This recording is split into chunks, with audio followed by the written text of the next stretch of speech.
Assalamu alaikum, dear students and dear viewers. Welcome back to education classes. The video is meant for class 11th. Dear students, हमने अपने text book के 4 unit complete किए हैं। आज हम 5वां unit पढ़ने जा रहे हैं और इस यूनिट का नाम है यूनिवर्सलाइजेशन ऑफ एलिमेंट्री एजुकेशन। तो डियर स्टूडेंट्स, इसका जो पहला टॉपिक है that is concept of universalization of elementary education, यानी एलिमेंट्री एजुकेशन क्या है, आज हम ये डिस्कस करेंगे। डियर स्टूडेंट्स, अगर हम इंडिया की बात करेंगे, जो यूनिवर्सलाइजेशन ऑफ एजुकेशन है, it implies elementary education for all, यानी फ्रॉम एज ग्रुप 6 to 14, या हम यूँ कहेंगे from classes 1st to 8th, इन क्लासेस के लिए जो यूनिवर्सलाइजेशन ऑफ एजुकेशन है, इसका मतलब है education for all, elementary education for all, यानी from classes 1st to 8th या age group 6 to 14, and it is not for a selected few. This means that education is the birthright of every child. Dear students, all children belonging to the rich and the poor, living in towns as well as in rural area and in places which are accessible with difficulty to have to be provided with facilities for elementary education, यानी चाहे वो बच्चे अमीर घरों से हो या गरीब घरों से हो, टाउन्स में रहते हो, गाँवों में रहते हो, सब बच्चों के लिए जब हम एलिमेंट्री एजुकेशन की बात करते हैं, यूनिवर्सलाइजेशन एजुकेशन की बात करते हैं, उनके लिए एक्सेसिबल होनी चाहिए, फैसिलिटीज़ होनी चाहिए for elementary education. It is accepted in Universal Declaration of Human Rights and Children's Rights as well as in Right to Education Act 2009.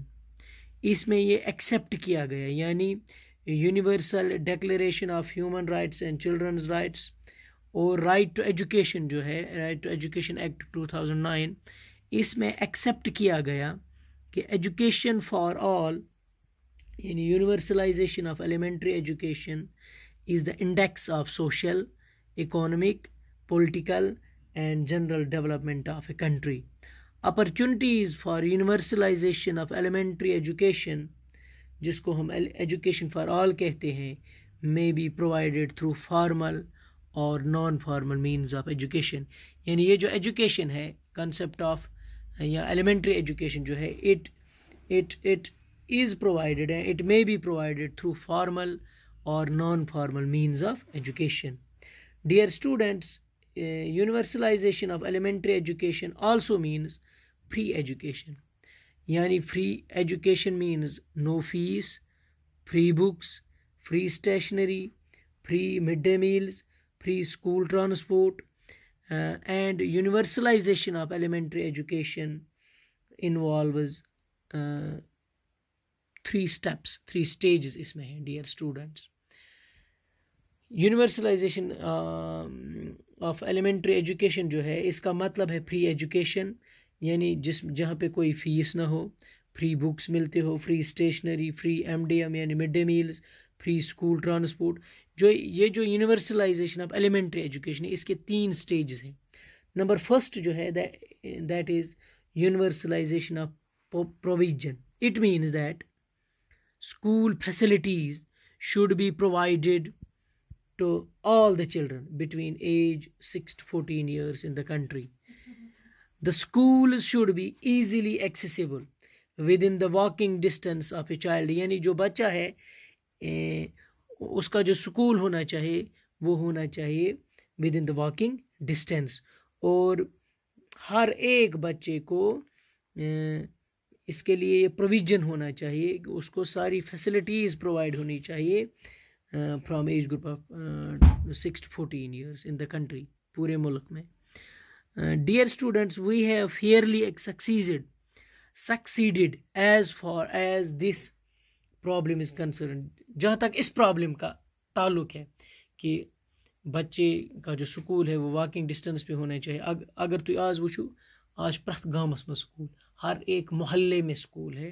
Primary school की जब हम बात करते हैं या मिडिल स्कूल्स की बात होती है, इस प्रॉब्लम को कुछ हद तक गवर्नमेंट ने सॉल्व किया है। डियर स्टूडेंट्स, नंबर सेकंड जो स्टेज है यूनिवर्सलाइजेशन ऑफ एलिमेंट्री एजुकेशन का, that is universalisation of enrolment. यानी by this stage, by this step we mean that all the children between the age group of 6 to 14 years must be enrolled.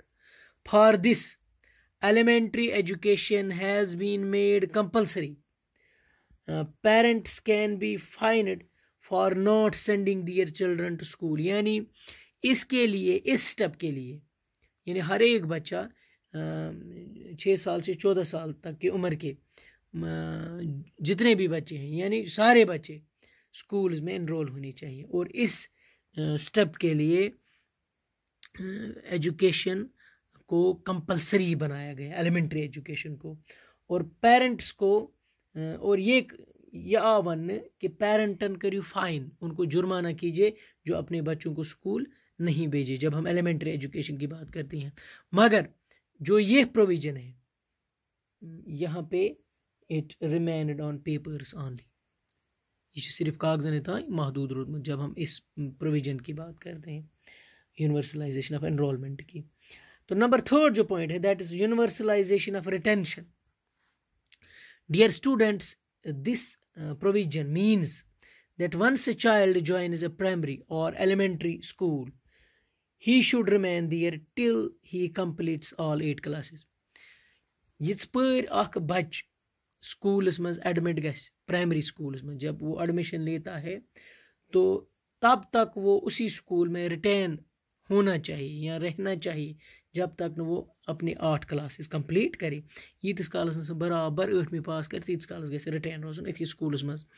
If the child leaves the school in between, the idea of universalization stands defeated. इसका मतलब है हम इस provision में कामयाब नहीं है। अगर बच त्राय मंजबाग स्कूल यानी 8 क्लास ब्रोटे चल 3 क्लास पढ़ित या 4 क्लास कंप्लीट करित या 5 क्लास, तो हम यूँ कहेंगे ये जो प्रोविजन है, इस प्रोविजन में हम फेल हैं, ये हम सक्सेसफुल यहाँ पे नहीं हैं। It has been observed that 70% of the students leave the elementary school before completing it. It causes problems of wastage.